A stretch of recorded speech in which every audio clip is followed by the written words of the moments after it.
হবে না মাছ, বেশি তর্ক করে। একটা চিংড়ি পেয়েছি। চলে আসি আবার। আজকে মিনি ব্লগে ডে 24 কমপ্লিট হলো। বাবা এতদিন পার করে গেলাম। যাই হোক, এই দেখো, এটা আমি তো বলি আমোদি মাছ, তোমরা কি নামে চেনো সেটা আমাকে বলো।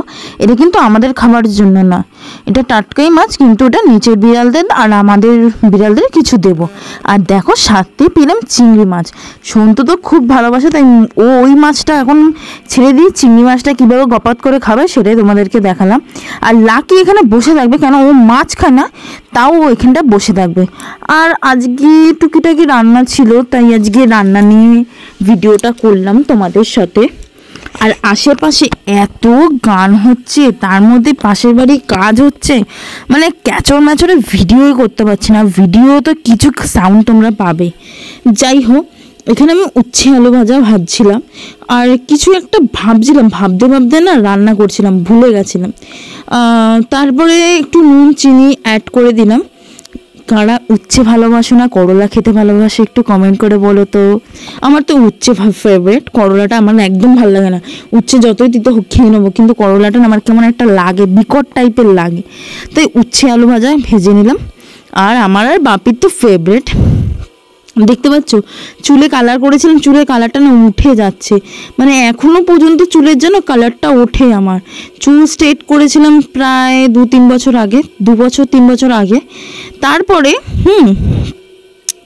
আমি আমার চুলটা সেই আমার নিজের চুলের আগের চুলের মতন ফেরত চলে এসছে। তা যাই হোক, ওই চুল নিয়েই আমাকে থাকতে হবে। আর উচ্ছে ভাজার পর আমি শাকটা ভেজে নিয়েছি।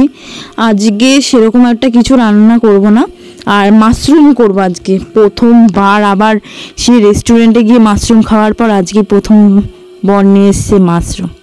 তারপরে দেখো এরা যে আমাদেরকে কি জ্বালায়। দেখো বিছনাটা টান টান করে পেতেছি, অমনি ওরা টান টান করে শুয়ে পড়লো। যাই হোক, শোক বেচারাগুলো, ঘুমাতে তো পারে না, সারা রাত পাহারা দেয়, আমাদেরকে পাহারা দেয়, তাই জন্য ওরা ঘুমাক। যাই হোক, ডলুকে মুখটাকে ফটো তোলার জন্য ডলুকে নিলাম। ডলু উমা ফটো তুলবে না। আর জানো তো গাইস, আমি ভিডিও করলে না কোনো কিছু আওয়াজ হবে, কোনো কিছু সাউন্ড অ্যাড হবে, কি জানি না আমার কেন ভিডিওতে এরকম হয়। তো আজকে করেছিলাম হলো তারপরে বাজারে গেছিলাম। আজকে আমি বাজারে গিয়ে কার্তিক ঠাকুরের জন্য অনেক কিছু কিনে আনলাম। আজকে এবারে আমরা ছোট্ট করে কার্তিক পুজো করবো, কারণ আমার ঘরে কার্তিকটা অনেক দিন ধরে পড়ে রয়েছে। এই যে সেই কার্তিক ঠাকুরটা। ঠিক আছে, চলো জামা কাপড় কেচেছিলাম সকালবেলায়, জামা কাপড়টা তুলে আনতে হবে, তো তুলে আনতে চলে আসলাম। এত রোদের কড়া, আমি তো পুরো ঘেমে স্নান হয়ে যাচ্ছে, এত গরম লাগছে। আর জানো না রাস হচ্ছে কাদের বাড়ি এরকম মাইক লাগিয়েছে, আমার তো কি যে বিরক্ত লাগছে। আমাদের এখানে 12 মাসে যেন 14 পার্বণ, মানুষের বাঙালিদের 12 মাসে 13 পার্বণ, আমাদের এখানে 14 পার্বণ, কোনো কিছু বাদ নেই। আর জানো আমার শ্বশুর শাশুড়ি খুব ভালোবাসে গার্ডেনিং করতে, কিন্তু কি বলতো ফ্ল্যাট বাড়ি তো বেশি কিছু করতে পারে না। আর এই দেখো কত বিলিতি ধনেপাতার গাছ হয়েছে।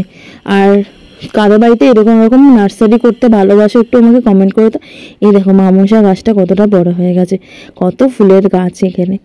আর এই যে সেই বিল্ডিংয়ের চোঙটা লাগিয়েছে, সিরিয়াসলি বলছি গাইস, এত কানের মাথা খাচ্ছে না, মানে কিছু বলার নেই। উফ, জীবনটা পুরো ঝালাফালা করে দিল।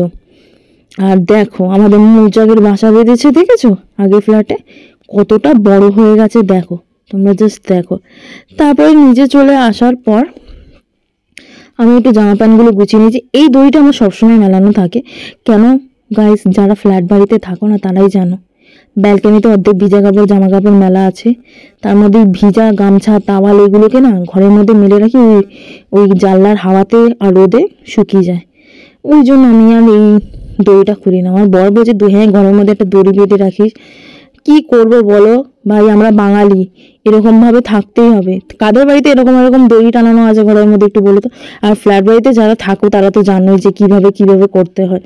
হ্যাঁ, আজকের দিনে কি করলাম সেটা তোমাদের কাছে তুলে ধরলাম। তো ভিডিওটা কেমন লাগলো অবশ্যই বলো, আর প্লিজ কমেন্ট করো। টাটা বাই, আবার আসছি। আর র্যাঞ্চো তো আমার সাথে সাথে থাকবে, ওর কোনো ব্যাপার না, ও আমার সাথে থাকবে। কি করছিস মা, কেন করছিস, সব কিছু ওকে জানতে হবে। Tata bye.